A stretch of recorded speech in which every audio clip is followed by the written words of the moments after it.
the three different things I'm going to talk about, I'm doing all three of them in my business, and they help to kind of round out revenue in my business. So yes, I will have some higher months, but I don't have these huge months followed by droughts. So one of them is to do payment plans. And this is a very simple idea that everybody gets. But I think a lot of people, especially early on, undervalue or kind of don't think about having a payment plan that is long enough. Welcome to the Certified Badass Online Marketing Podcast, where being a badass has less to do with what you wear and what music you listen to, and everything to do with whether you've got the thriving online business of your dreams. I'm your renegade thinking Harvard Law grad turned online entrepreneur host, Bobby Klink. In my years building my thriving business, the most important lesson I've learned is that being a badass online marketer isn't about secret strategies or ninja tactics. It's about doing the basic stuff right and showing the F up. So each week here on the show, you'll get clear, easy to execute guidance on how to build your online business and a swift kick in the ass or two to make sure you're getting it done. Hey there, welcome to episode 150 of the Certified Badass Online Marketing Podcast. I'm your host, Bobby Klink, and I'm excited for today's show because we're going to be talking about a problem that I know a lot of entrepreneurs face and that really kind of gets to them. And it's the problem of lumpy revenue. Now, if you're in the online space, you've probably heard about this, thought about this, etc.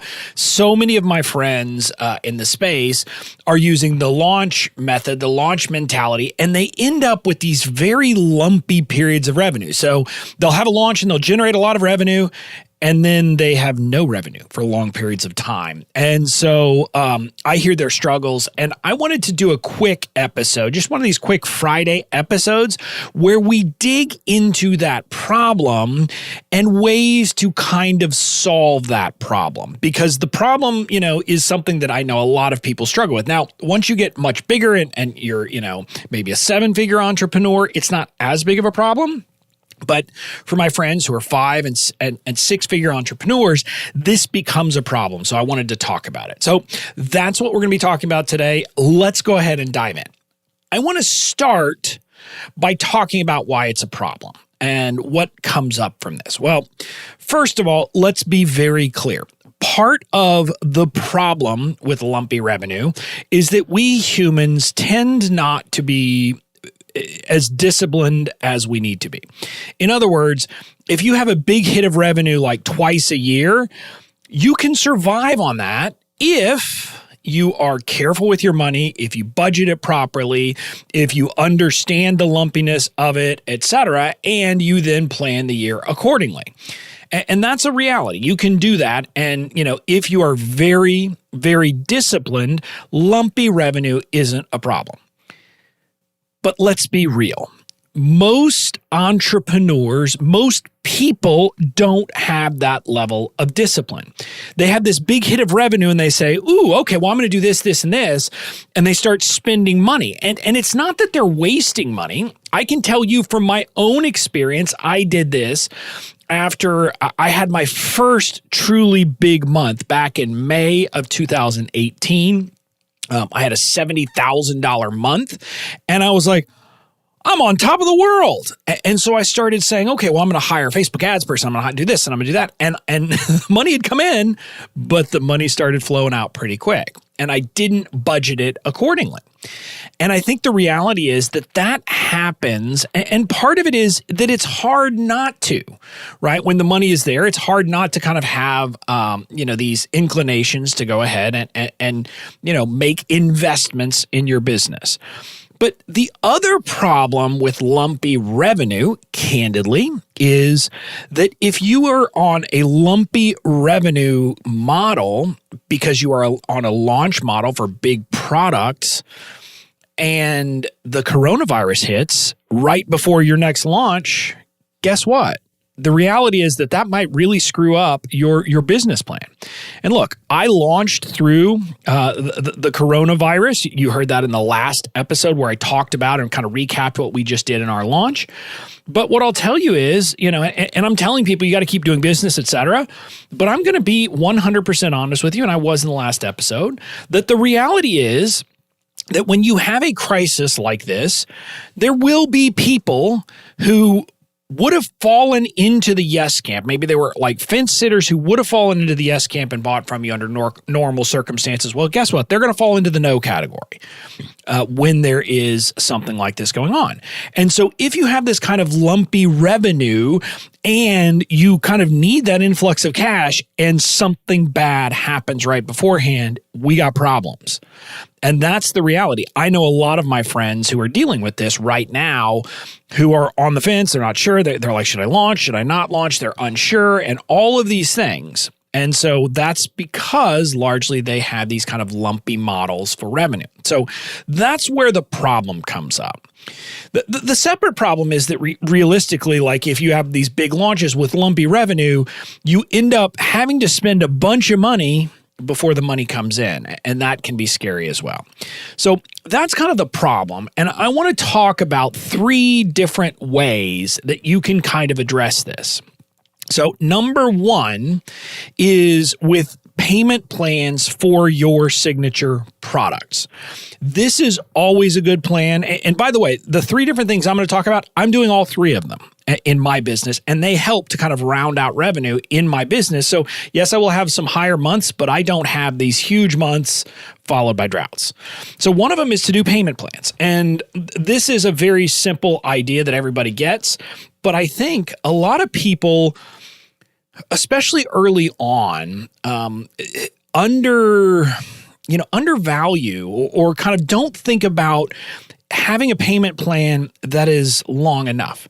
And what I mean by that is people will say, okay, well, I'll give a three-month payment plan. And that's their model. And that's fine. You're more likely to collect all 3 payments if it's a 3-month plan versus collecting all 12 if it's a 12-month plan. But I chose to go with 12 payment plans for my template library, which is a $1,000 product. It's a $997 product normally, but you can get it for 12 payments of $97.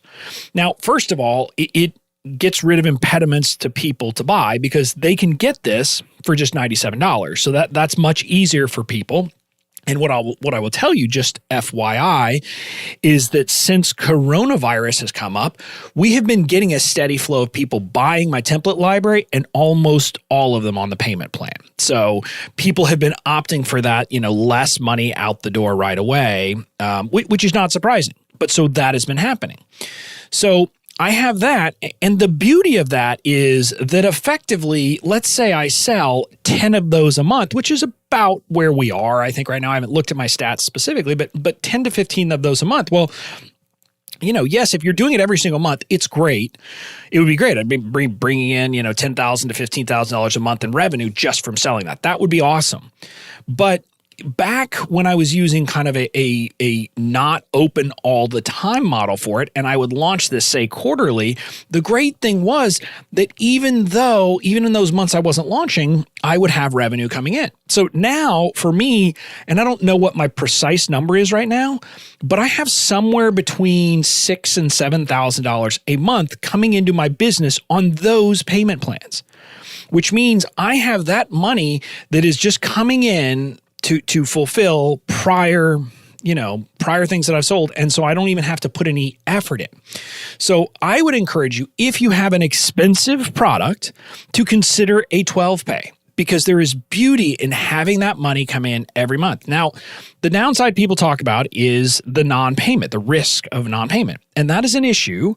But having looked at our stats, we have better than 85%, I think about 90% of people end up finishing out their payment plans. Given that the payment plan has about a 20% extra price because they're paying 12 payments of $97 versus $997. So it's like an extra, I don't know, $180 or something like that. that more than accounts for the non-payment risk. So I end up, making a little bit of interest, I guess, from them on doing these payment plans is one way to look at it. So I have not had a problem with that. You just have to have systems in place. So that's the first method, payment plans for larger products. Now, the second is, can you come up with ways to have lower priced products in your product mix? Now, I talk a lot about focusing on things, and I'm all for focusing, having one, maybe two big offers if you have a team in place. But in addition to that, I want to be very clear. You can have these little things. Like in my business, it's the legal templates. The notion that people can come and buy an individual legal template, and they range in price from, I think, $77 up to, I think it's $247. So I think that's the price range. And then I have some packs people can buy at about $497. So I have these different price points. And the idea is that I had those available even when I was doing not the launch, but the limited open cart period for my template library. And so even though, I would have these, bigger influxes of revenue from the template library when I would do my non-launch launches of those, I would have people come to my website every single month and buy some legal templates. And so it just meant giving them this lower price option to have money, that came in every single month. So that was a big part of my product mix, and I would get a decent amount of revenue from that. I didn't have to do it with funnels. I didn't have to do it with anything like that. It's people who know you, who are in your world, who understand what you do, will have a need for this, and you can do it. So if you're a copywriter, maybe you have some templates that you sell for people, or you get the idea. You just come up with something that is a lower priced option that people might buy even when your major product isn't for sale. So that's the second way around it. Now, the third way around it is what I'm spending more and more time on these days, and that is having a membership site. When you have a membership site, you get people who sign up to be a member, and then they pay every single month. Now, you have annual plans who people buy on an annual plan, but you give people the option to be month to month, and you're providing value to them. And the great thing is that, again, you end up adding revenue and recurring revenue. So that's the great thing about a membership is memberships almost by nature are not lumpy. Now, there's a little bit of lumpiness from people who do the annual payment plans or become annual members. But for the most part, a membership is kind of the ideal way to kind of, bring it in and bring, your bottom months up. And yes, your top months maybe aren't as high, but you avoid the lumpiness, and it makes your business more predictable. And then it gives you the ability to, in a sense, plan accordingly based upon your recurring revenue, what's happening every single month in your business. And you can make things happen in the right way by focusing on that as kind of your business model. So that is what my Fans First Society is. It is a membership. It's a membership model that people are paying me currently. The members who are on monthly plans are paying me $47 a month to be a member, and it's just revenue that comes in, and I get to serve those people, et cetera. Now, there are other advantages to it because I like the relationship, the ongoing kind of interactions, and all of those things that are great about a membership too. But from a revenue perspective, the great thing is that literally we can look at my months, and just because of the way we have done it, there are certain weeks where I know we're going to have a lot of people a lot of those monthly payments come in, and it's like clockwork. We can see the weeks of the month where we have this uptick, because it just so happens that the way we have done our kind of recruitment and gotten people in, people tend to be concentrated in a couple of weeks each month. And so we can see it like clockwork, and it is fantastic. And it's just great. I'm looking at my revenue towards the end of a month, and I know, okay, well, I've got this much coming in here, and I've got that much coming in, and I can plan. So that is the beauty of a membership site, and what you can do when you kind of create a membership site to really start building this ongoing recurring revenue, which is a powerful thing. So again, a quick recap. We all should try to, especially, until we get to be huge and are making so much money that we don't know how to spend it. But until you get there, you need to figure out ways to bring in, to basically make your revenue less lumpy, because lumpy revenue, unless you are ultra disciplined, becomes a problem for your business, and it leads to cash flow problems for most people. And so there are 3 ways to do it. Number one, create 12-pay payment plans. Again, and I'm not saying a 12-pay for like a $297 product, but create extended payment plans, because those, first of all, remove a barrier to entry, but also they allow you to kind of, get revenue through the year for your launches for your products. Second, have lower priced products beyond your signature offers, which people can buy all the time, even if you use a launch model. This way, there are little things that people can be buying all the time, which will kind of, round out your revenue outside of open cart or launch periods. And then finally, think about creating a membership site. If you have a membership site, it has the power of bringing your revenue kind of, rounding it out all year long as people are making those monthly payments. So those are the 3 solutions. Now, if you're considering creating a membership site, my friend Stu McLaren, he's who I learned how to create a membership site from. I went through his program, and that's what helped me create my Fans First Society.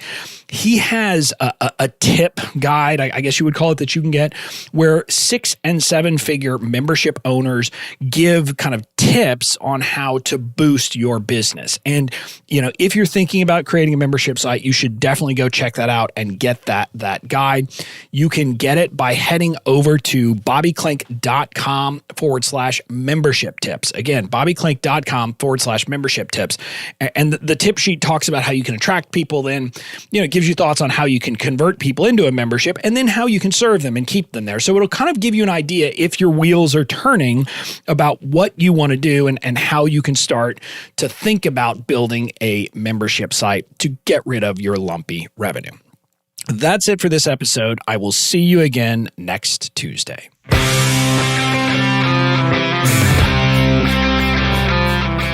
That's it for this episode of the Certified Badass Online Marketing Podcast. Make sure to tune in next time.